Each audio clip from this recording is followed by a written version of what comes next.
Bom dia, está começando Calvinamente nessa manhã especial. Todos os episódios são especiais, mas hoje a gente tem a alegria de receber um convidado, já esteve com a gente outra vez, foi um episódio marcante. E nessa manhã, mais uma vez, a gente tem a honra de receber o presbítero Moisés. Antes da gente já começar a nossa conversa, e a gente deixa aí o convite para você acompanhar todo esse episódio. Eu passo a palavra para o Felipe, dar as boas-vindas também para o seu Moisés, a você que está nos assistindo nessa manhã. Muito obrigado, muito bom dia a todos os irmãos, a você que nos assiste, né? Compartilhe esse vídeo com mais pessoas, para que também a glória de Deus seja completa. Vocês repararam aí que a iluminação, o cenário está um pouco diferente. Por quê? Porque é um episódio diferente, o irmão já esteve aqui algumas vezes, né? Uma vez, segunda vez então do irmão Moisés, presbítero Moisés, e hoje a gente colocou uma iluminação diferente para ver se vocês se adaptam aí, para ver se fica legal. O que você achou, pastor? Eu achei que ficou bem futurístico, assim, ficou né? um negócio moderno, eu achei que ficou né? mais aconchegante, não tão moderno, mas mais aconchegante, assim, a gente ficou um pouco mais acolhido, com cores e ali, né? eu acho que isso vai ter um pouco a ver com o assunto que a gente vai tratar aqui, né? O presbítero Moisés vai falar um pouco da história da nossa igreja, né? De tudo daquilo que tem acontecido ao longo da história, daquilo que ele presenciou na vida da igreja. Então, talvez esse cenário...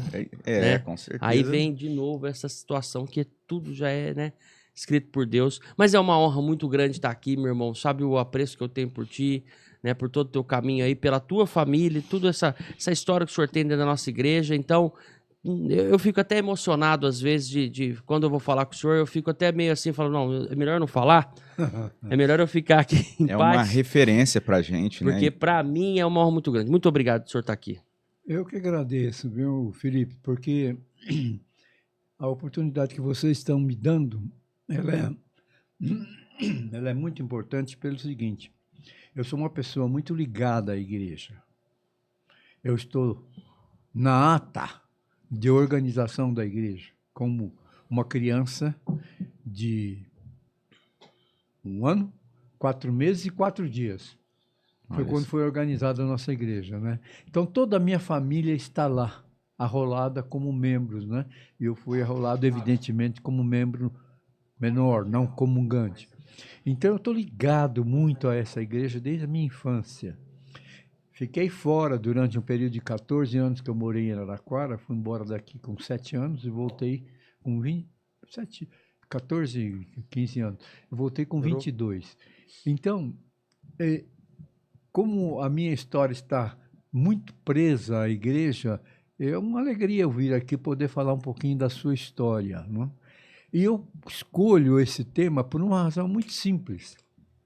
Primeiro, porque a igreja tem muita gente nova na igreja.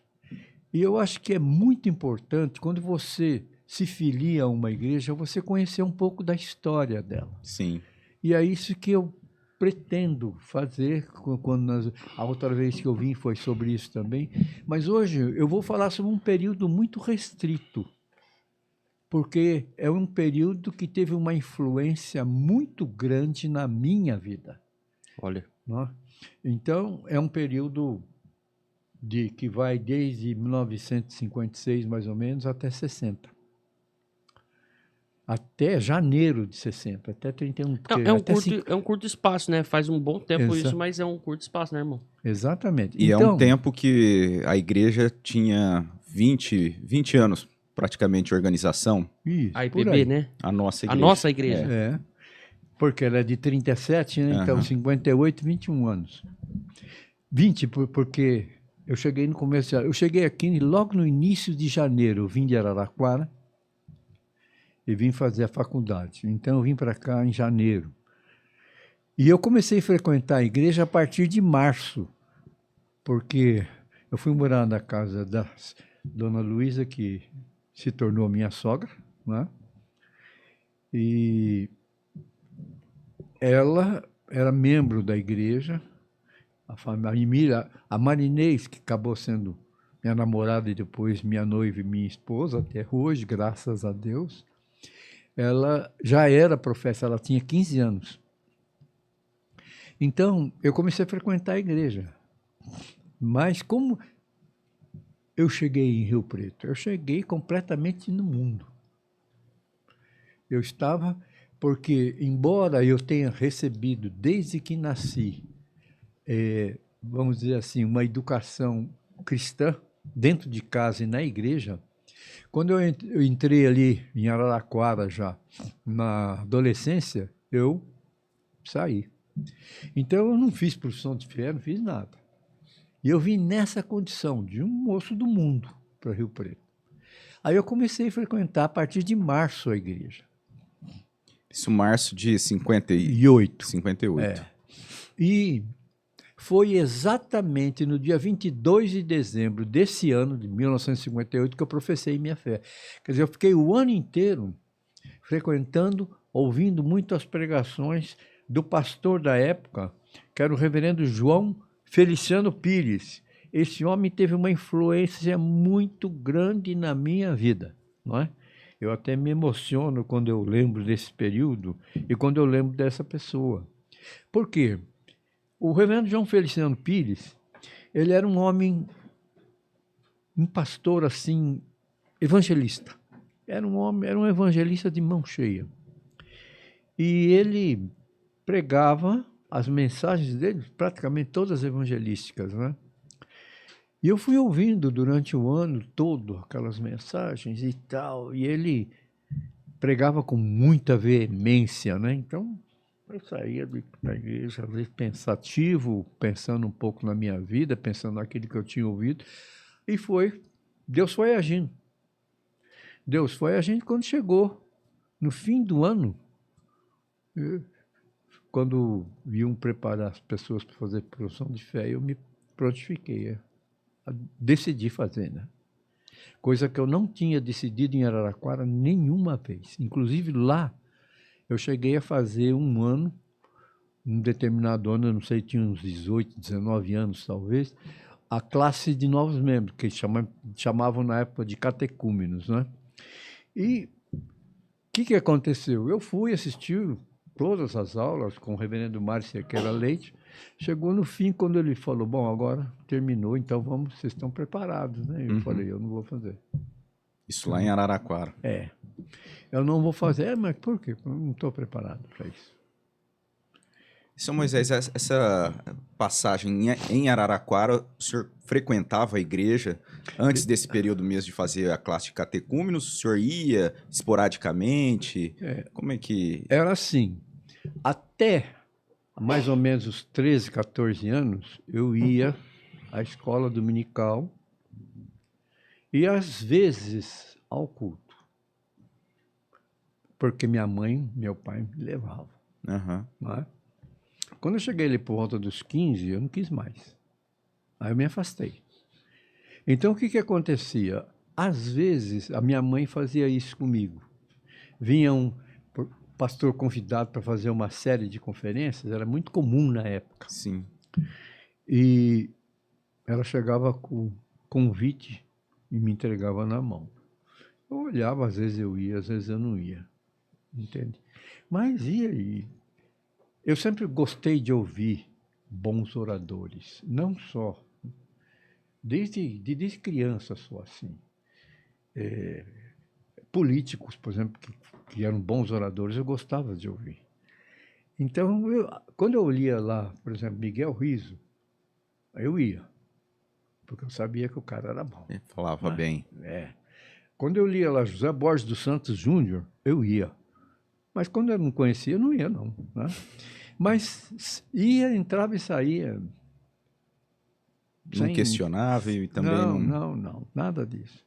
Agora, uma coisa tinha em mim. Eu nunca deixei de crer em Deus. Eu só não queria compromisso com Ele.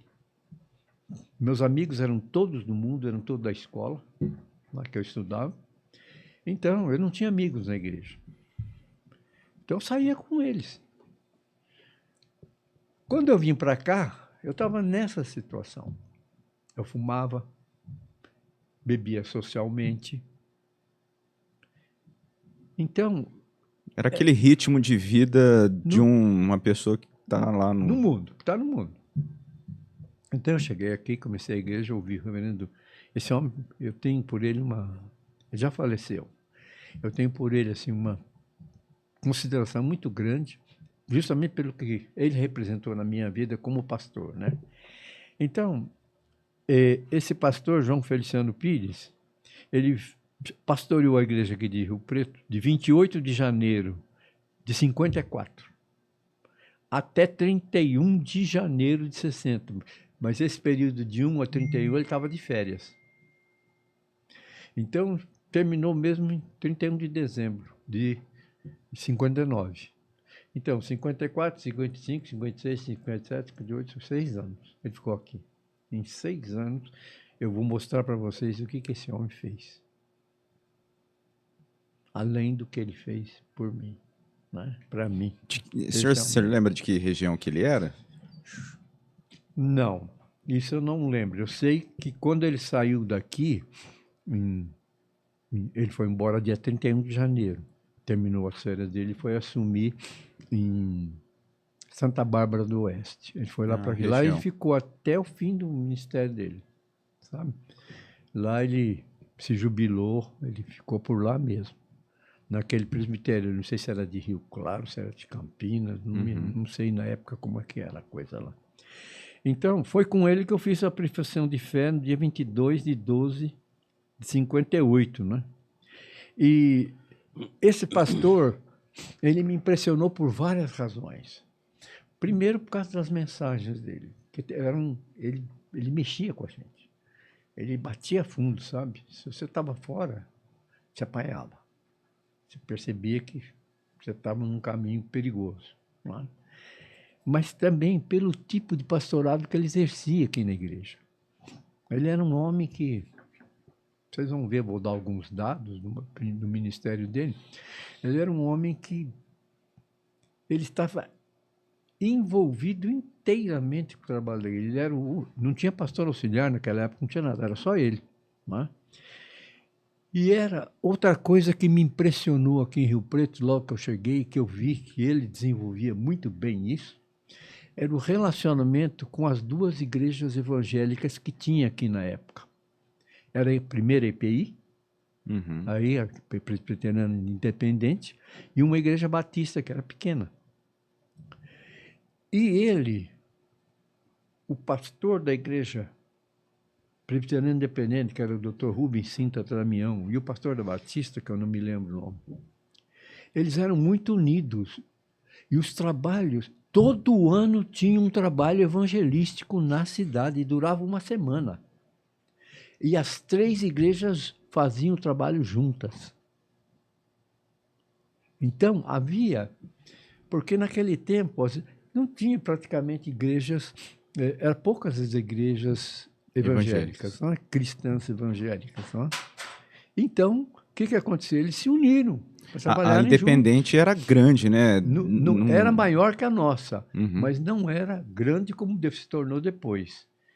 E a cooperação entre eles era tão intensa, tão grande, que o pastor da EPI pregava sempre na nossa igreja, o nosso pastor pregava na outra. Era assim. E os trabalhos eram bem organizados. E eu vou mostrar depois aqui como é que foi um deles que eu pude presenciar, né? Então, ele promovia essa interação com as demais igrejas. Ele não era uma pessoa que estava voltada, ele estava voltado para a evangelização da cidade. E ele era importante de unirem as forças. E os 3 se deram muito bem e a coisa andava. Que legal. E era um trabalho bonito, feito muita organização e assim intenso. Bom, então, o reverendo João Feliciano Pires, ele tem, eu vou dar aqui como é que era a nossa igreja quando eu cheguei. Ele já estava aqui desde 54. Certo. Né? Então, muita coisa que tinha na igreja já tinha sido produzida nos anos que eu não estive aqui, antes de eu chegar, não é?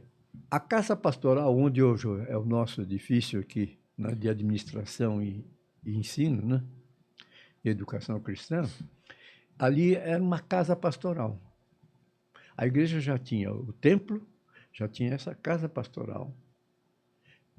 E essa casa pastoral acabou não sendo usada mais para moradia do pastor. Ela era usada para aulas de escola dominical.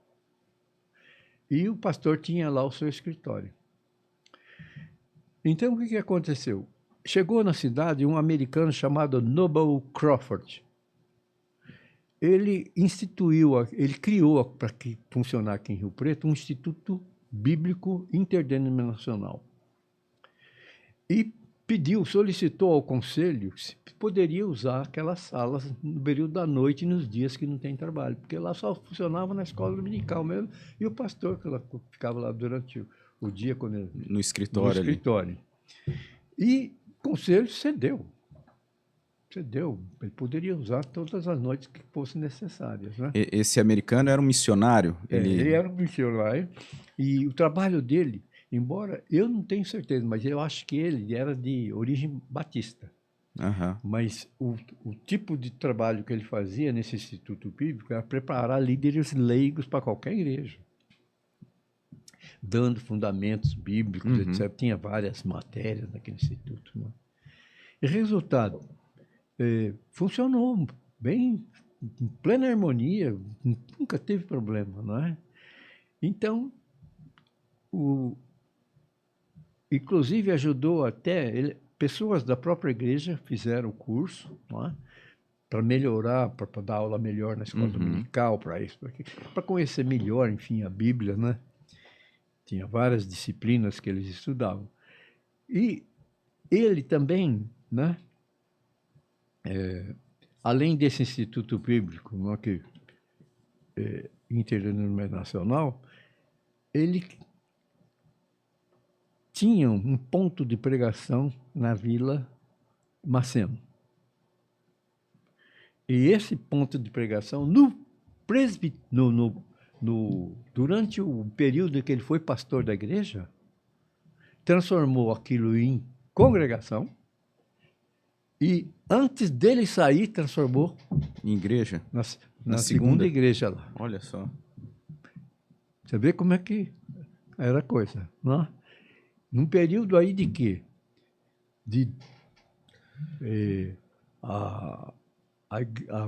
O ponto de pregação da Vila Maceno se tornou uns 2, 3 anos antes de se tornar igreja. 2 anos de ponto de pregação até se tornar igreja. Exatamente. Então, ele era muito assim, ativo, muito dinâmico, não é? E ele punha a coisa para funcionar, não é? Ele, por exemplo, eu vou dar alguns dados a respeito de um pastorado dele, né? Lá na Maceno, e mesmo quando era congregação ainda, funcionava a Vila Samaritana. Nas próprias dependências, no fundo, era a Vila Samaritana. Essa Vila Samaritana veio a se tornar, anos depois, a CELB. Que legal. Então, foi transformada em a CELB. Quando eu cheguei aqui. Naquele mesmo contexto ali, 58, 59. Foi adquirida a propriedade lá, transformou em congregação e depois em igreja. E lá funcionava o cerne, o início da CELB, não é? Que ele criou. E na criação da CELB, ele envolveu a IPI. Inclusive, a primeira diretoria da CELB tinha membros da nossa igreja. No estatuto que foi criado, o presidente tinha que ser membro da nossa igreja, porque ela era criadora. Mas, com parceria, em outros cargos de diretoria, ficavam membros. Tinha 2 membros, por exemplo, da Igreja Presbiteriana Independente. Né? Então, é um trabalho que está aí até hoje.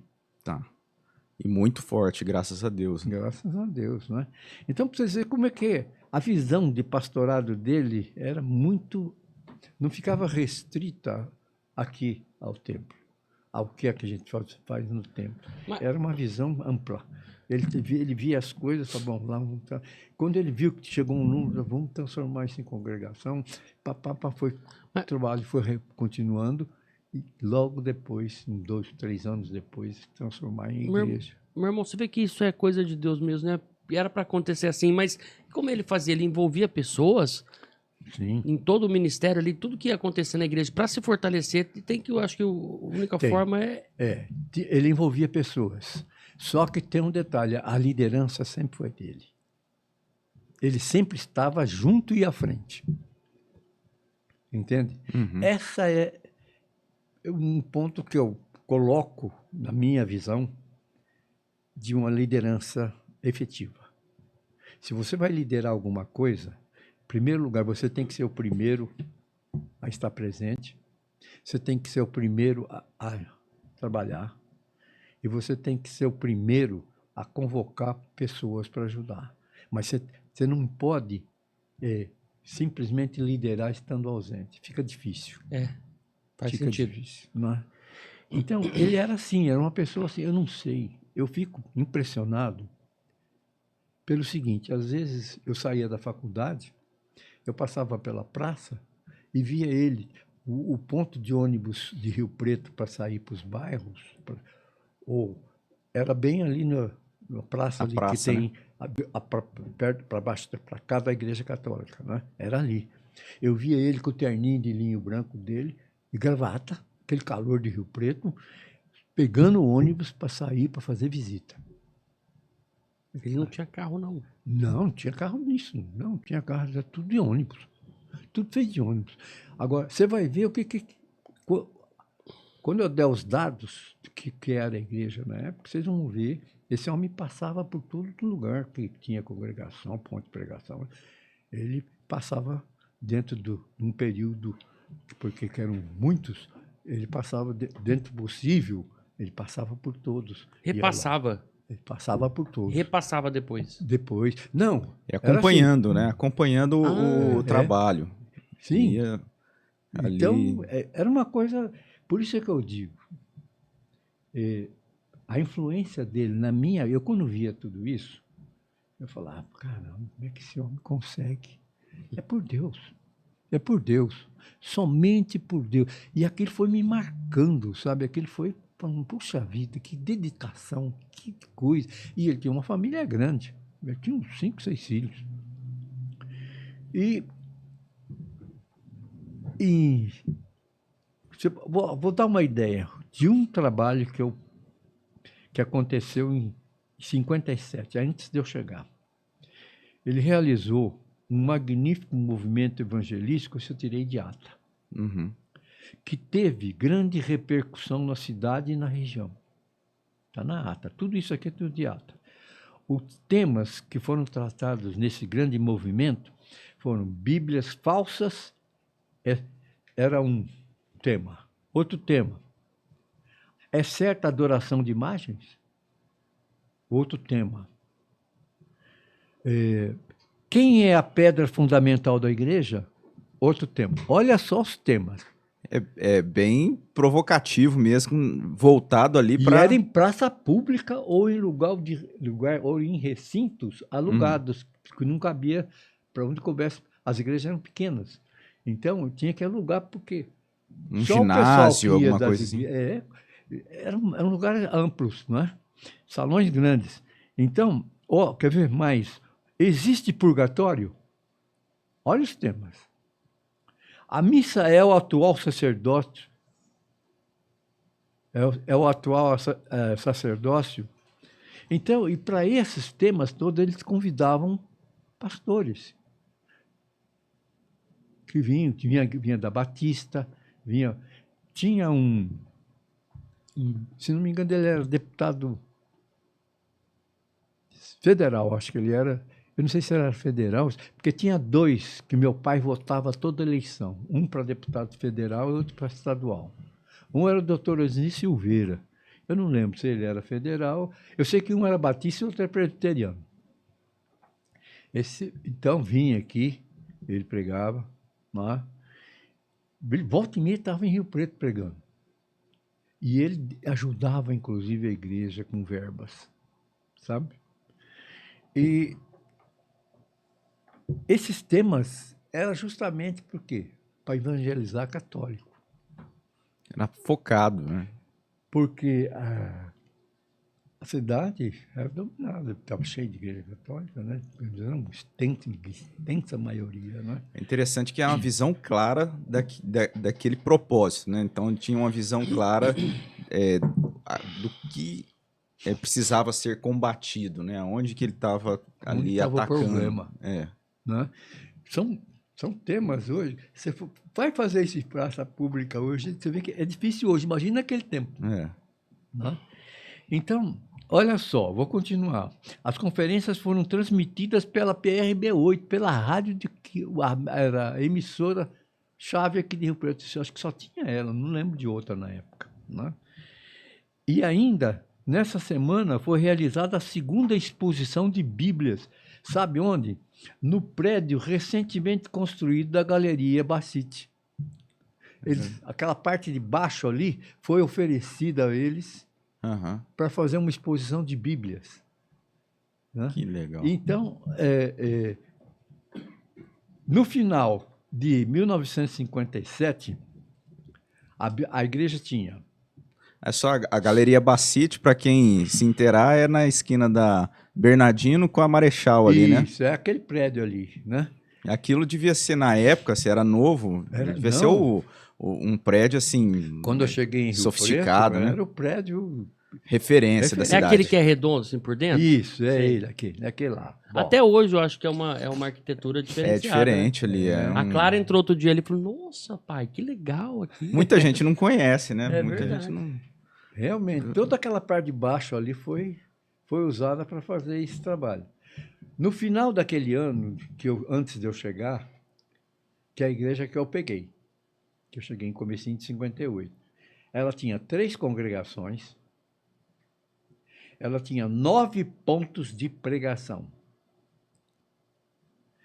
Uma escola dominical, uma escola melhor de ensino primário que funcionava aqui, a escola era da prefeitura.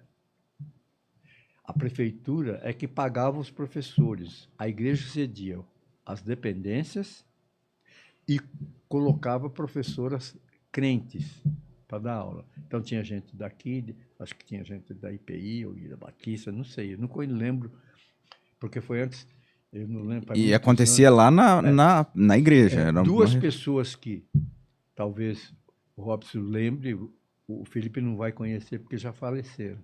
A mulher do seu Silvestre, Sim. a Marta, né? E a irmã dela, a Undina. Você chegou a A Undina não. É, Undina também. Elas já faleceram as duas. Elas eram membros da igreja e eram professoras da escola. Né? Tinha essa escola que funcionava para ensino, só que junto a igreja ensinava também a Bíblia. Uhum. Tinha 7 presbíteros, 9 diáconos, 337 membros comungantes. A igreja tinha 57. Isso somando a sede, pontos e as congregações e congregações. Mas para a época isso é um número expressivo, né, para uma igreja expressivo, expressivo. Ó, tinha 268 não comungantes. Tinha 6 escolas dominicais. Uma aqui, nas congregações, e em algumas em pontos de pregação. Era uma aqui, uma nas 3 congregações, serão 4. E 2 funcionavam em pontos de pregação. Todo domingo, aula, escola dominical. Somando todas as classes, dava 29 classes. Tinha como propriedade o templo,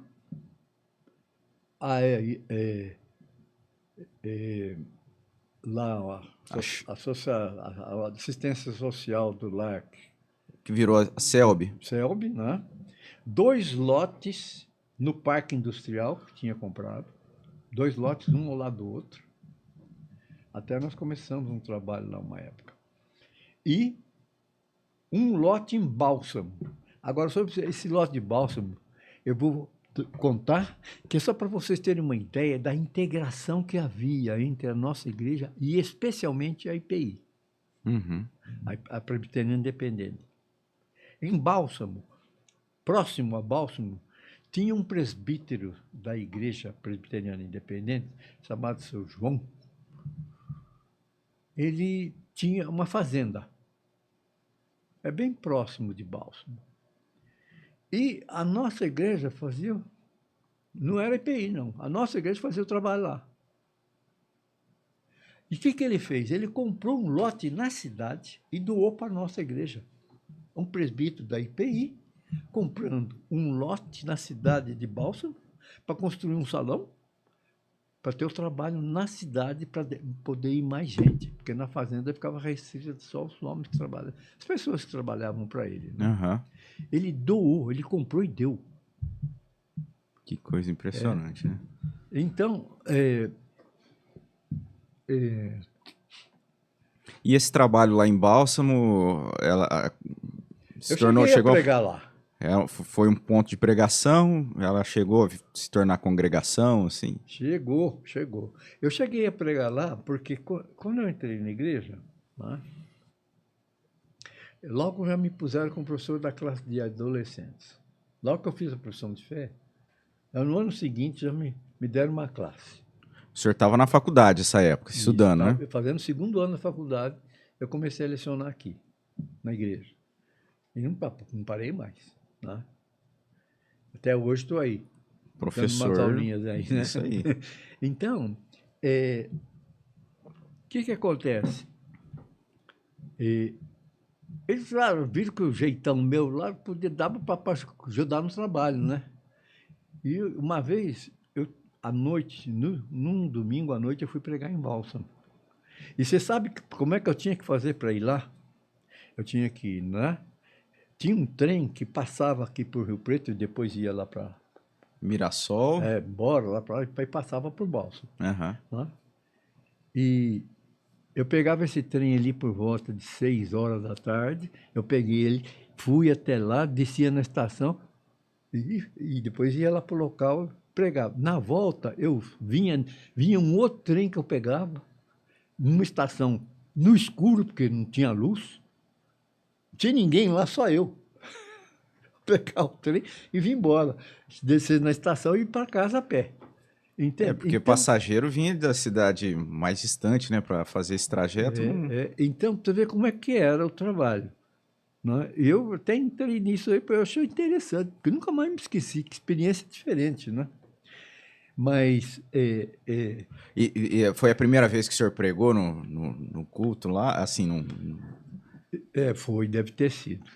Deve ter sido. Se não foi a primeira, foi uma das primeiras, porque às vezes eu podia ir numa outra congregação, né? Que eu ia junto com o pastor, ou então... Aqui mesmo, na cidade. A mocidade ia, e eu ia... Era da mocidade, né? Então, mas eu não lembro se foi a primeira, mas se não foi, foi uma das primeiras, né? Então, olha só, quando chegou em 58, que eu já estava aqui, em abril, aliás, um dia depois do aniversário da igreja, foi no dia 5 de abril de 58, o prefeito da cidade informou que todas as escolas municipais, inclusive a que funcionava aqui, né, que chamava-se Escola Municipal Antônio Trajano, era o nome, era uma homenagem a um professor que a prefeitura deu o nome. O prefeito informou que todas as escolas municipais da cidade foram incorporadas ao Estado, pelo Estado. Passaram a ser escolas estaduais. E por passar a ser escola estadual, né, as professoras evangélicas seriam substituídas por professoras estaduais, que não crentes. E aí? Aí, diante disso, então, a Escola Municipal Trajano, com muita tristeza, seria extinta, se transformando em escola estadual tal. Pois, aí, então, o Conselho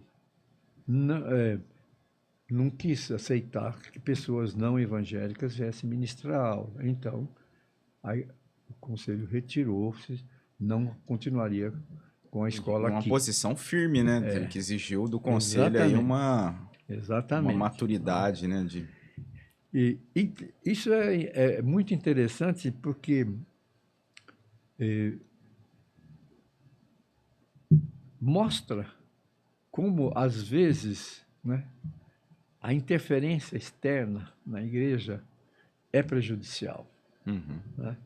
Era um trabalho porque a prefeitura aceitava que outras igrejas, que igreja, não sei se tinha outras, né, na época, e outras igrejas, a nossa tinha. Funcionou aqui, não sei, uns 4, 5 anos por aí. E em 59 foi realizada a primeira atualização do rol desde a fundação da igreja. Foi quem fez? Ele. Nossa, cara. Ele notou o seguinte: tinha muita gente que estava rolada, que não estava mais aqui, tinha saído por um motivo, por ele pegou, fez a primeira atualização ocorreu em 59, desde 37, 22 anos depois. Ninguém tinha atualizado ainda rol. Muita gente tinha morrido, Tinha muita gente gente morrido, ele pegou, atualizou tudo. Né? Então, o número de membros passou a ser um número mais próximo real. da realidade. Uhum. Né? É uma coisa interessante que, veja, o censo administrativo, além dele ser administrar pastoralmente, ele tinha um censo administrativo muito bom. Ele percebia, ele reorganizou a escola dominical. Ele tirou professores que não estavam funcionando, colocou outros professores, mudou a organização. Era uma pessoa assim que não tinha tempo quente para ele, não, viu? E assim, uma atitude dessa gerava muita resistência, porque assim, para tomar essas decisões mais firmes, inevitavelmente você vai Sempre sofrer gera, com né? Arrumar um posições. problema ali, é. Sempre gera.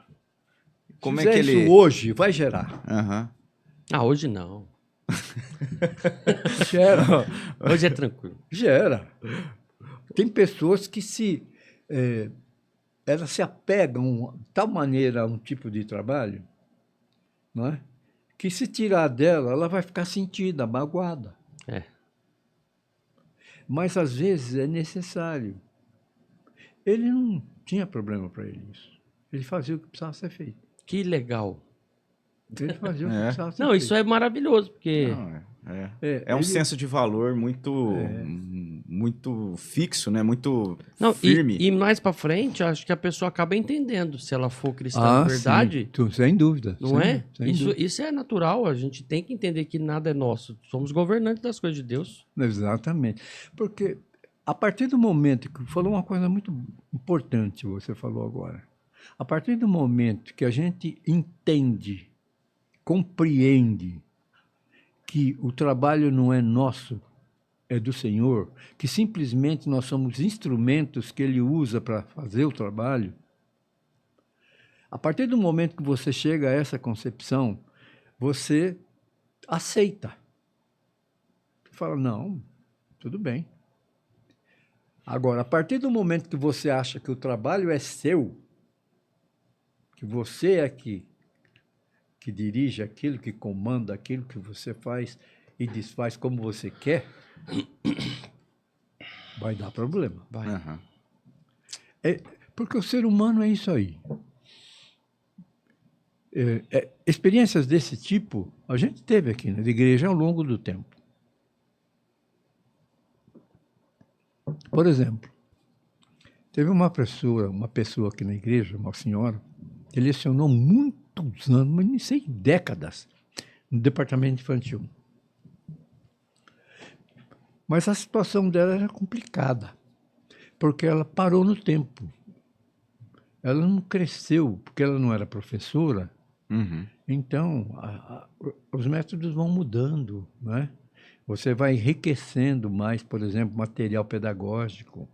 E ela ficou naquele batidinha. Mesmo sistema que começou lá atrás. E chegou aqui um pastor que achou que devia trocar. Trocou. Ela saiu da igreja. Então, você vê como esse problema acontece. Uhum. Então, mas tem um detalhe assim que a gente talvez retome, mas o senhor citou que teve um missionário, veio, a nossa igreja foi ali um centro, né, de estudo, um centro assim, de Instituto formação, Bíblico, Instituto Bíblico. E isso mostra um pouco da vocação da igreja, né? Porque hoje inclusive, é o prédio de educação religiosa Moisés Prisco, né? Aquele Verdade. prédio lá que a gente tem na nossa igreja, onde acontece as aulas de escola dominical, onde também é ministrado cursos, né? O reverendo Misael sempre está ali trabalhando essa área de formação, essa área de educação. Então isso mostra também algo que lá de trás, né, de alguma forma já mostram, parece que assim uma direção, né, a ser trilhada, algo que está ligado a esse A educação, né? valor da educação cristã. Muito Exatamente. importante. Uma coisa né? que me chamou a atenção muito foi quando eu cheguei, foi isso. Foi isso. Eu assisti o culto e a hora que eu vi, aí acabou, aí o meu amigo que me levou falou assim, agora vamos ali para a escola dominical. Eu falei, como assim? O que é isso? Nunca tinha visto. A hora que eu assisti, terminou a aula, eu falei, rapaz, é o culto, né? É um ensino, igual o culto ali, falando da palavra, né? E falando dos ensinamentos. Só que ali você tem a oportunidade ainda de tirar as dúvidas. É interação. Nossa, isso pra mim foi fantástico. E aí até tem uma história que eu queria trazer aqui, que envolve o senhor e o presbítero Gandolf. Ele conta essa história. Fala, eu cheguei aqui pra ver o que minha mãe tava fazendo. Porque não tava certo isso aí, não. Eu cheguei aqui, quem tava dando aula era o presbítero Moisés. Eu já falei pra ele, já conheci e tal, né? Ele falou, não. Aí eu comecei a questionar, porque ele é questionador. Comecei a questionar, falou, você quer vir dar aula aqui? Quer falar sobre isso? Então vai, me fala. Aí ele falou que o senhor falou isso pra ele. Hoje é um professor nosso também. Você vê como Deus é maravilhoso. O Gandalf é interessante o caso meu com ele. Eu tinha uma tia da Edinha, a mãe do Samuel, presbítero, do diácono Samuel, Sim. a dona Ruth. Eu estava conversando com ela, eu estava com uns problemas de má digestão, não estava bom, sabe, o negócio aqui. Uhum. Aí a dona Ruth chegou, ela era muito querida, muito amável, era uma pessoa maravilhosa, a dona Ruth.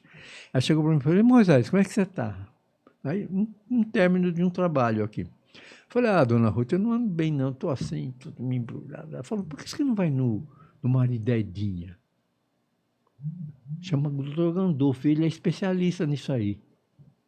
Vai lá com ele é muito bom, ele vai te atender, vai te ajeitar, né? Vai resolver esse problema seu. Eu falei, tá, onde ele atende? Lá no Alsta. Ele atendia numa salinha lá do Alsta. Estava começando também, né? Aí eu fui lá. Fui lá, mais ou menos assim, era por volta de 6 horas da tarde. A sala assim, ó. Aí, quando me chamou, eu entrei, expliquei para ele, já deu lá o receituário dele, né? E quando terminou, ele falou, você está com pressa? Eu falei, não, por quê? Não, porque eu quero perguntar umas coisas para você. Eu nunca tinha conversado com ele antes. Mas todas as perguntas que ele fez eram relacionadas à Bíblia. Eu fui ponto para ele. No caso, a Edinha ela estava frequentando a igreja. Já. Ela tinha começado a frequentar a igreja. Recomeçado, porque ela tinha sido antes. Aí o que acontece? A sala cheia, rapaz, eu fiquei lá um tempão, não sei quanto tempo eu fiquei mais ou menos 1 hora com ele lá. Aí eu peguei, falei, bom, é um médico. Então, eu tinha o livro do inglês lá, o Stott. Não, o outro. Escreveu lá sobre Nárnia, lá aquele negócio. C.S. Lewis. C.S. Lewis. Eu tinha um livro dele, peguei, fiz uma dedicatória, dei para ele, né? É o livro básico dele, que ele conta porque que ele ficou crente e tal, aquela coisa toda. Sendo professor de Oxford e de Cambridge. Bom, dei o livro para ele, dali um tempo. Eu dava aula naquela época na classe de casais. Que aparece ele lá. A Edinha era aluna. Ele foi lá desconfiado, né? Foi lá. Foi quando teve isso aí que ele contou, né? Ele contou que falou, deixa eu tirar. Eu falei, não é possível. É. Bom, aí o que aconteceu? Ele virou aluno. Então ele tem, assim, a minha pessoa em grande conta por causa disso, porque eu fui não fui só eu, dos instrumentos que Deus usou para trazer ele para a igreja, não é? E hoje é amigão, né? Amigão e presbítero também com a gente. E a gente gosta muito dele, da família dele, né? Então, mas é isso aí. Agora, voltando ao tema que nós estamos tratando, eu gostaria de falar mais uma coisinha aqui. Deixa eu ver aqui. Eu anotei um monte de coisa aqui, viu?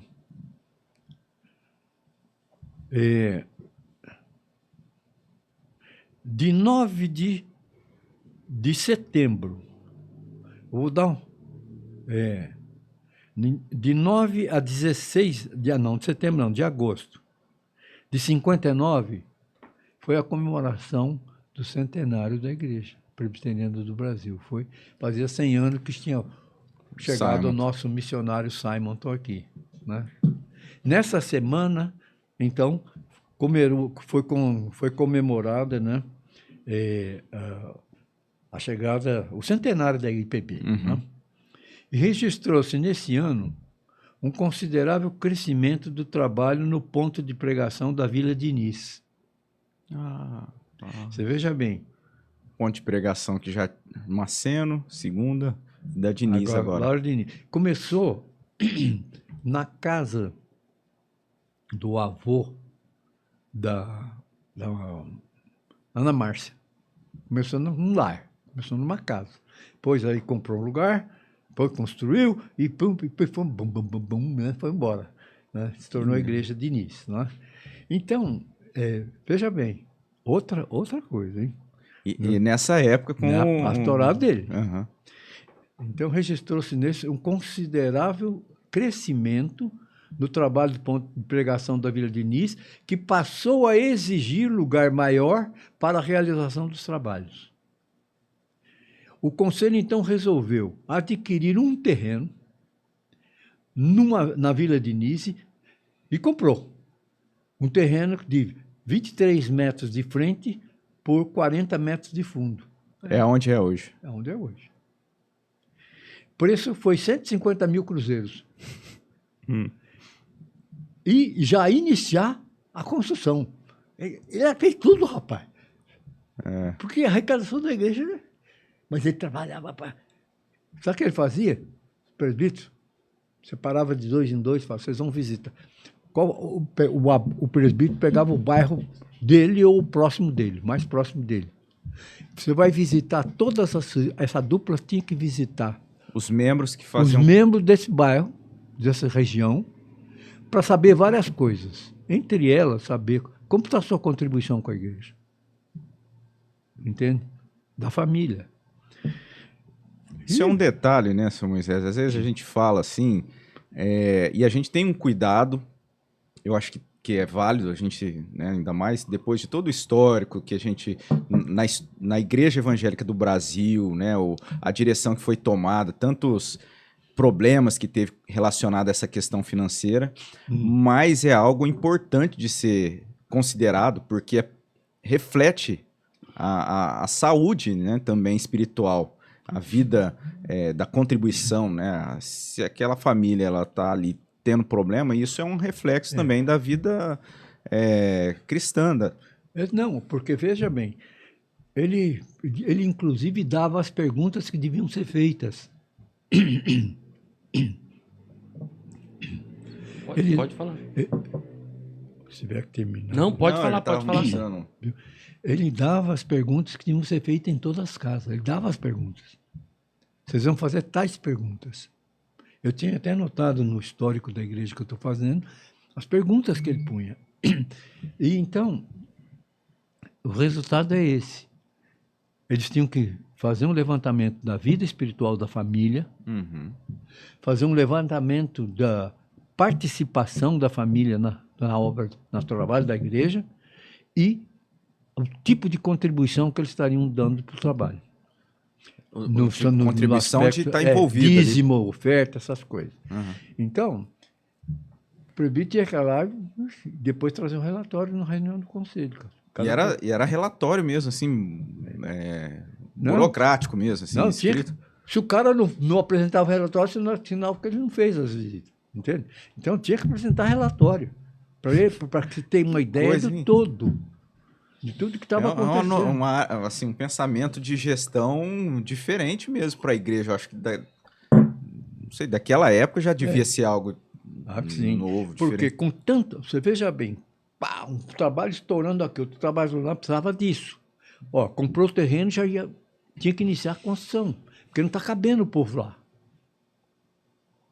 Entende? Era urgência. Então, você tinha que agir dessa forma também, com urgência, porque senão não teria recurso para fazer isso. E ele do púlpito, ele aproveitava também. Dava umas cajadadas também. Também. Falou, gente, eu tenho que fazer. Né? E aí, vocês vejam bem, né? Então, custou 150 mil cruzeiros naquela época, né? O terreno. Foi comemorado o Dia da Reforma Protestante, né? Que também dia 31 de 10 de 59, com o 5º centenário do nascimento de João Calvino, foi comemorado, né? Em 59. O 5º centenário do nascimento de Calvino. Junto com a da Reforma, a comemoração da Reforma. Né? Dividiu, aqui que eu acabei de dividiu a cidade em 12 setores. 12 setores. Os membros de cada setor seriam visitados por um presbítero, com um interesse especial no crescimento espiritual das famílias visitadas, tomar conhecimento da contribuição dos irmãos e dar as devidas orientações. Tinha que ser feito em cada lar. No dia 5 de novembro de 59, o Conselho tomou conhecimento de um ofício do Conselho da IPB da cidade de Santa Bárbara do Oeste, comunicando que o reverendo João Feliciano Pires havia sido eleito pastor daquela igreja a partir do próximo ano, 60. Então, eu fiquei 58, 59 só, peguei do pastorado dele, dos 6 anos, só peguei 2 só. Em 2 anos, a modificação que ocorreu na minha vida, por causa desse tipo de trabalho. Não só por causa disso, eu tive muito apoio. A mocidade me carregou para dentro da mocidade, acabei virando presidente, né? Mas isso reflete o dinamismo do pastor, né? Exatamente. Então, mas o que me impressionou mesmo foi o tipo de trabalho que esse homem fazia sozinho. Impressionante. Depois o conselho se manifestou, aí o conselho o que fez? Tomou conhecimento que ele foi eleito lá. Aí o conselho se manifestou ao reverendo João Feliciano Pires, né? Para que pretendia que ele tivesse um longo período aqui, né? Por causa do trabalho que ele vinha realizando. Né? Bom, no dia 25 de 10 de 59, o reverendo João comunicou à igreja, o conselho, quer dizer, que foram inaugurados trabalhos presbiterianos em Bálsamo, em prédio oferecido pelo presbítero João Ramos de Oliveira, que era o da IPI, que cedeu lá. Ele comunicou também ao conselho por escrito que ele aceitou o convite de Santa Bárbara. Né? Porque ele apresentou antes a carta, dizendo, do informativo, mas não deu a posição dele. Daqui, nessa outra reunião, que ele foi dar a posição dele, que ele resolveu aceitar. Né? Porque o conselho fez um pedido para que ele ficasse e tal, que ela continuasse o trabalho. Aí convocou-se a Assembleia, né? E a Assembleia votou 58, sim, concordando com o pedido dele para se romper o vínculo, né? Porque ele tinha sido eleito. E 17 não concordaram, não. Votaram não, porque não aceitavam que ele saísse. Interessante esse processo, né? Então teve uma assembleia para... Não, tem que ter, porque ele estava tava no dentro meio. do período. Ah, Né? tá. Ele Tava tinha ainda, ele Ele... tinha sido eleito para mais um ano ou Entendi, dois, não não sei. tinha vencido ainda. Entende? Entendi. Agora, veja bem, eu vou dar para vocês alguns dados do último relatório que ele fez. Esse relatório ele apresentou no dia 22 de 12 de dezembro de 59. Foi no domingo que eu fiz a profissão de fé. Ele reuniu o conselho à tarde e ele apresentou esse relatório. Foi nomeada nessa reunião uma comissão para estudar, veja bem, ó, dia 22 de dezembro, ele apresentou um pedido para ser nomeado uma comissão para estudar o plano de criação da segunda igreja. Ele falou, eu não vou sair daqui sem formar a segunda igreja. No dia 22. Essa comissão trabalhou urgentemente, né? E realmente aprovou a transformação que já encaminharam o pedido para o presbitério de Araraquara, o parque, naquela que época. era o único, era o que fazia parte da nossa igreja. Nossa igreja. Que ia se reunir em Araraquara em janeiro. Para dar tempo, precisava já correr o final do ano ali. E eu estava lá, em Araraquara, porque era período de férias. Sabe quem assistiu o sermão de prova? Reverendo Nelson Nascimento. Ele estava sendo avaliado para pastorado. Que legal. E eu assisti o presbitério, a reunião aqui na nossa igreja, do jubilamento dele. E eu falei para ele, pastor, assisti a sua entrada e a sua saída, como pastor de igreja, né? Aí ele apresentou o último relatório dele, estou terminando, viu, gente? Oxe. Tem muita coisa, mas que eu deixei para trás, senão não dá. E seu último relatório era referente a agosto até dezembro de 59. 5 meses. Agosto, setembro, outubro, novembro, dezembro. 5 meses. Visitas diversas. 450. Dá uma média de 90 por mês. Visitas diversas. Pregações, 80. Estudos doutrinários, 15. Reuniões de oração, 10. Aulas, 20. Santas Ceias, 12. Batismos infantis, 27. Profissões de fé, 12. Inclusive a minha. Bênçãos nupciais, 3. Entrevistas, 20. Reuniões da SAF, 3. Ele participou. Da UPH, ele participou de 2. Da Sociedade Bíblica, tinha uma sociedade bíblica que juntava as 3 igrejas. Era afiliada à Sociedade Bíblica do Brasil. 5. 4 assembleias da igreja. Isso aqui ele apresentou o relatório desses 5 meses. Na reunião do dia... Aí ele fez uma reunião no dia 6 de janeiro, 60. Foi aprovado o relatório da Comissão de Estudos para a formação para a organização da segunda igreja. Aí que foi mandado o documento para o presbitério. A criação da segunda IPI foi aprovada na reunião do parque em janeiro de 60. Aí ele foi embora. O reverendo João Feliciano Pires deixou a IPB com os seguintes dados, para terminar. 350 membros comungantes. Ele olha que ele tinha feito uma limpeza quando ele atualizou o hall. 5 escolas dominicais com um total de 500 alunos. Uma SAF com 44 sócias. Uma UPH com 40 sócios. 5 congregações. 5. 9 pontos de pregação. Tudo isso em Rio Preto? Não. Na região aqui, Não. né? Tá. Por exemplo, tinha congregação em Bálsamo. Sim. Tinha em Cedral. Tinha em... para lá de Nova Aliança, tinha uma família duas famílias. Poloni?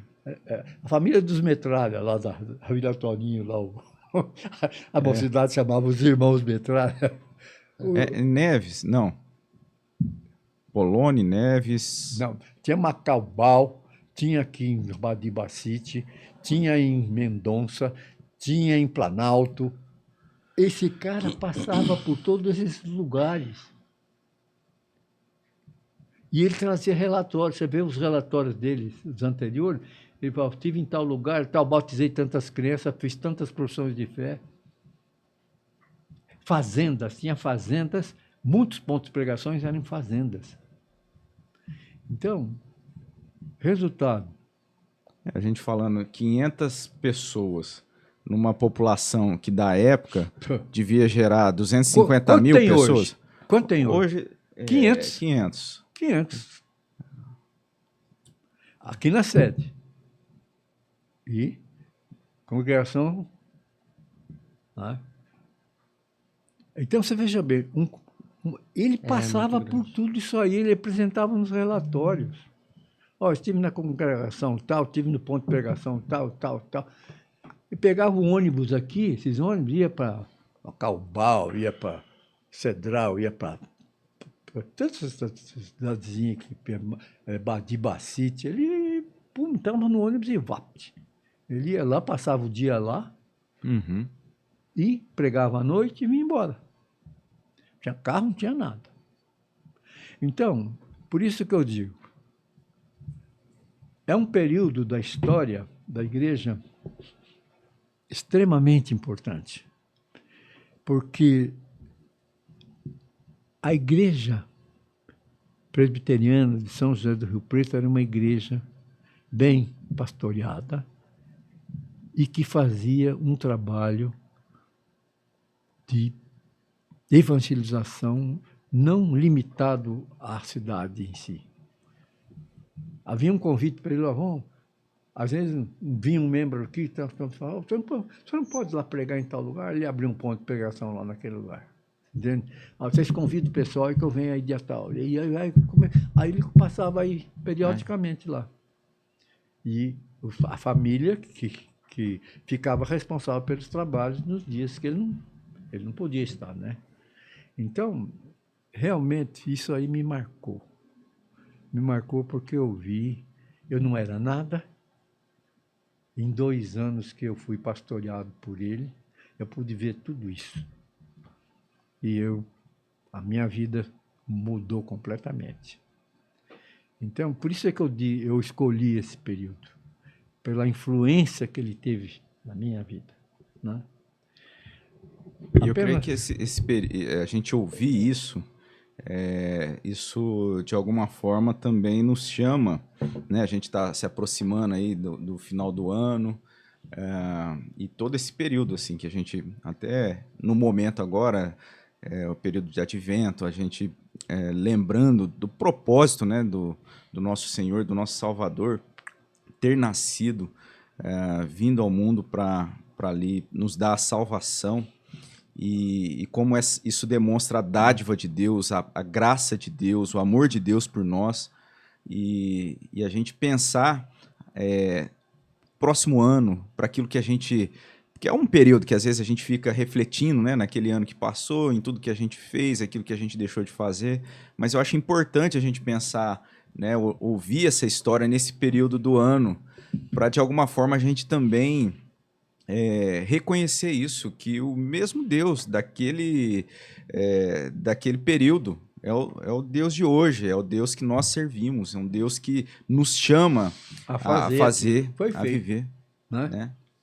Não tem dúvida, pastor, porque eu vou falar, isso aí teve uma influência tão grande na minha vida que eu fui me envolvendo cada vez mais no trabalho da igreja e acabei sendo eleito presbítero com 29 anos. E fiquei 58 no presbiterato. Ativo, porque eu não perco o título, né? Não. Ativo, porque eu saí em 2023, em março de 2023, quando eu não aceitei mais as reeleições, porque o peso administrativo da igreja é muito grande, né? E eu já não tenho o pique que eu tinha. Mas enquanto eu tive, todos esses pontos, pregações aí, eu não tive a oportunidade de visitar todos, porque muitos depois, com outros pastores que vieram vindo, foram fechando. Entende? Se você vê a continuidade, vai diminuindo. Bom, a SEMA se tornou igreja, de início do tempo se tornou igreja. Quanto tempo depois, para um outro ponto de pregação se tornar igreja? Só no Waterson. Foi na Vila Toninho. Olha só. Acho que talvez uns 25 anos, 30 anos depois. Por isso que a importância do líder é muito grande. Quando o líder... Porque se o cara faz isso, se você é presbítero, você fala, caramba, eu preciso carregar essa manga também, não posso deixar ele sozinho. Uhum. Você entende? Mas nós tivemos algumas experiências tristes de pastorado também, né, que nem não convém nem falar. Mas tivemos lutas, muitas lutas, e vai fazendo isso, ó, diminuindo. Né? Hoje nós estamos com um trabalho em Nova Granada. Tomara a Deus que se torne uma congregação e que venha a ser uma igreja ali, porque não tem nenhuma igreja presbiteriana lá. Eu acho que não tem nenhuma igreja tradicional Não lá. tem nenhuma igreja reformada lá, não tem. Entende? Então, são coisas... E as igrejas que tem hoje foram todas fundadas por nós, aqui em Rio Preto. Isso Quem começou o trabalho, que hoje é a igreja Canaã, fomos nós, no tempo do pastor... ai, meu Deus, como me foge o nome. A Canaã, ela... Antes do Waters? Ela começou onde era o Maquininha. Isso, lá naquela na baixada, começou né? na casa, primeiro em casas. Eu fui lá muito tempo lá. Aham. Né? E nós abrimos lá, começamos lá, e hoje é a Igreja Canaã. Já era, será que foi na época do Reverendo Gilberto, que é missionário hoje ou não? Não, não. Antes ainda? Foi um pastor que deu um problema sério aí. Maurílio? Teve Não. um... Ai, meu Deus, foge os nomes. Eu estou com dificuldade de lembrar. Cristiano. Pastor Cristiano. O nosso... Cristiano. A nossa voz da consciência. Começou lá. Nós começamos o trabalho lá. Eu ia, inclusive, quase todos os trabalhos eu trabalhei em Uchoa, trabalhei lá, trabalhei em Badi, trabalhei em Nova Aliança. Todos esses trabalhos, eu tive um tempo que ficou sob minha responsabilidade. Entende? Mas por que eu fiquei assim? Porque eu vi um exemplo. Foi reflexo do ministério do... Eu nunca enjeitei. Precisa de alguém lá para trabalhar. Você vai? Vou. Entende? O que vinha à mente? O que aquele homem fez. O exemplo que ele me deu. Essas são boas referências, né? Isso a gente Exatamente. precisa dessas referências, assim. Então, moço, é isso aí. Muito jóia. Seu Moisés, a gente fica feliz, como eu disse, é oportuno, eu creio que a gente conversar sobre isso nessa manhã, deixar para quem está nos acompanhando essa referência, todo esse tempo da história que foi algo marcante na vida do Senhor, mas como o Senhor disse, né, a vida do Senhor está vinculada com a história da nossa igreja. Tá. E é algo assim, é um privilégio para a gente, né? Poder receber, assim, direto da fonte lá, de quem esteve ali. Eu já fiz o levantamento de todos os pastores até ele. Eu parei aí. Uhum. Eu fiquei um tempão parado lá. Eu preciso pegar mais agora, porque é trabalhoso pelo seguinte, você tem que ler os livros. Essas atas todas. Retirar aquilo que pode ficar num... Né? Então, até 60 está feito. Agora, de 60 para frente eu tenho que fazer ainda. Mas eu evito, eu não vou relatar as crises. Não pretendo. Não pretendo porque eu vivi todas elas como presbítero, que aconteceram depois de 60. Porque as memórias não são boas, não são... E a gente podendo, assim, nos alimentar, nos nutrir daqueles bons exemplos, eu creio que isso fortalece a igreja, né? Isso Exato. ajuda a igreja. O problema é esse, é incentivar. Tá? E eu acho que foi essa a intenção nossa nessa manhã, né, Felipe? A gente poder pensar nisso, né? Pensar nessa época, nesse período da história da igreja, e isso, de alguma forma, também fortalecer a igreja de hoje. Nos ajudar hoje, né? A gente Trazer vê essa... o que isso pode tirar de proveito, a gente também usar hoje, né? Acho que a gente teve aqui alguns pontos. É legal a gente refletir sobre isso e pensar que o que a gente pode tirar como essa fala que o irmão teve, tudo, é liderança, né? Uhum. Acho que a palavra hoje aqui sobre esse podcast foi liderança. A gente pensar sobre isso, né? A liderança, o engajamento, né? Engajamento de líderes que estavam engajados, de pessoas que tiveram também essa percepção de apoiar, né? De estar envolvido com tudo aquilo que era proposto, daquilo que foi levado pela liderança do reverendo. Às vezes a gente até tem pessoas, tem líderes, né? Mas tem que deixar Deus usar, né? Tem que deixar Deus usar a gente aí nessas lideranças. Mas muito bom, gostei muito dessa passagem aí. Eu gosto muito tempo. de história. Aliás, parece que é um negócio de família, né? Eu gosto muito de história, o Marcos, meu filho, gosta muito. E o Eduardo, meu neto, gosta demais de história. Até pensou em fazer história no curso superior, né? Hoje ele não pensa mais, mas ele já pensou. Porque é uma coisa porque a história, ela ensina muita coisa para a gente.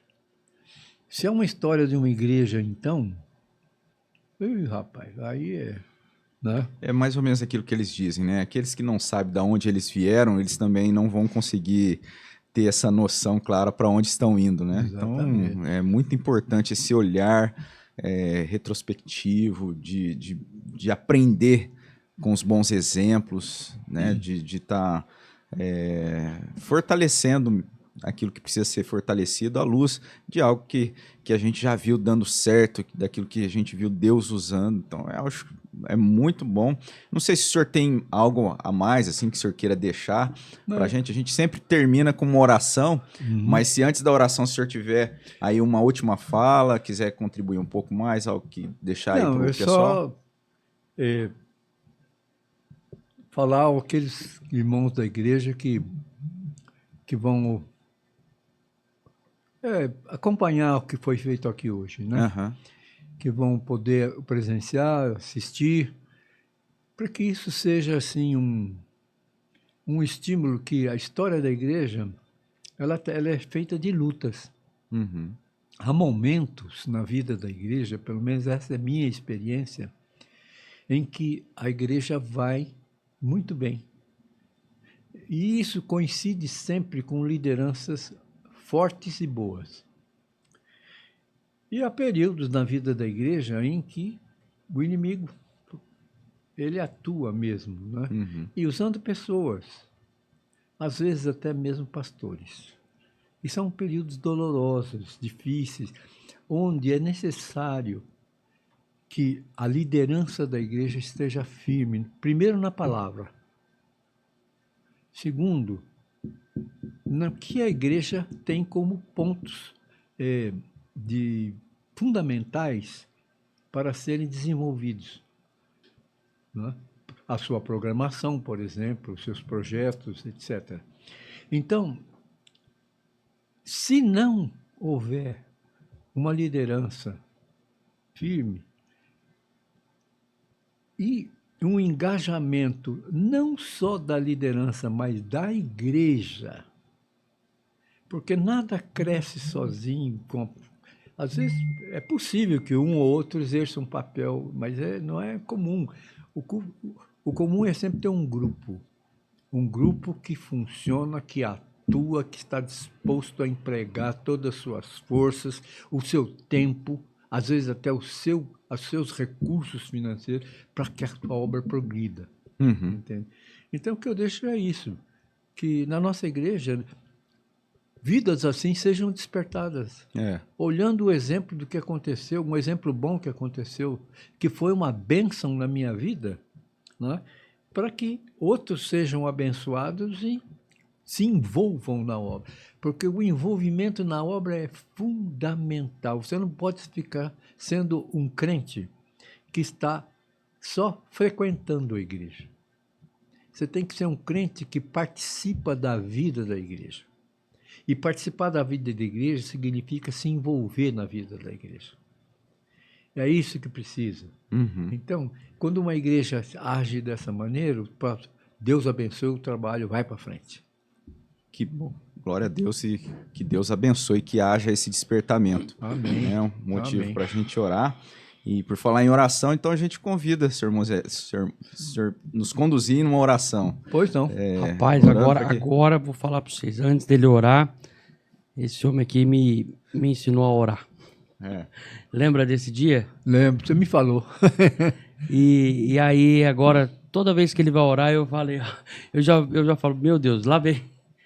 Esse homem me fez chorar uma vez aí. Não foi o senhor, usado por Deus com certeza, Sim. né? Falar as palavras certas no momento certo, no que a igreja precisa ouvir, né? Exato. Sempre usado por Deus. E eu vejo que não tem vaidade nisso, né? Não. Sempre usado por Deus. E eu um dia, na minha inocência, eu falei, meu irmão, eu tô numa situação que eu não consigo orar. Ele falou, Felipe, é só você ser você. É só você falar a verdade com Deus de frente a frente, como se ele estivesse na tua frente. Fala tudo isso com ele. E nesse dia eu orei 1h30. Foi maravilhoso. Glória a Deus por isso. Glória a Deus. Vamos lá, meu irmão. Vamos orar então. Bendito Deus, Pai nosso, nós agradecemos por esses momentos que tivemos aqui juntos, relembrando, ó Deus, fatos que envolvem a história de nossa igreja, a história de pessoas, ó Pai, que se tornaram exemplos de vida cristã para cada um de nós. Te dou graças, ó Deus, porque é o Senhor quem sustenta a obra. É o Senhor quem usa as pessoas de acordo com as necessidades da igreja. Por isso, ó Deus, nós queremos te pedir que o Senhor continue agindo em nosso meio, fazendo a tua obra, levantando pessoas cada vez mais, ó Deus, para que haja um envolvimento total de todo o corpo de Cristo na obra que o Senhor tem para essa igreja, nessa cidade e até mesmo na região. Sim, Pai. Que o Senhor seja honrado através das vidas dos teus filhos, que o Senhor seja louvado, que o Senhor seja engrandecido, ó Deus, pelo testemunho vivo das tuas ovelhas.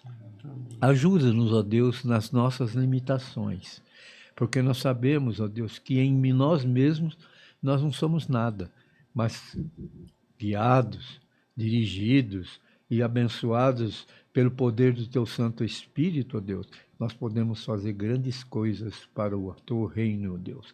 E é isso que nós te pedimos, que o Senhor faça, usa-nos, ó Deus, para a glória do teu nome, amém, mas também para alcançar vidas, para que Cristo seja realidade na vida dessas pessoas. Amém. Em nome de Jesus, que nós oramos graciosamente, também, ó Deus, porque sabemos que o Senhor é o nosso Deus, é o nosso pastor, é aquele que nos dá tudo, ó Deus, até mesmo para fazer a tua obra. Em nome de Jesus. Amém. Amém. Amém. Graças a Deus. Muito obrigado. Obrigado você que nos acompanhou. Até deixa o like aí, ou comente se você gostou agora dessa iluminação nova, né? Essa estreia. Isso. É uma oportunidade da gente ter esse retorno de quem está nos acompanhando. A gente pretende no próximo ano também ter algumas modificações e tudo isso favorece para a gente saber como é que está sendo essa experiência aqui, né, de vocês que estão acompanhando esse trabalho. E tudo isso a gente faz com essa intenção de glorificar o nosso Deus, de trazer conteúdo, informação e abençoar a vida do povo de Deus para a honra e glória do nosso Deus. Amém. Grande abraço, Deus abençoe, Felipe. Muito obrigado por esse momento, grato a Deus por tudo que tem feito na minha vida, grato pelo irmão, pelo pastor Robson, muito obrigado por tudo, só isso. Grande abraço, Deus abençoe e até o próximo sábado.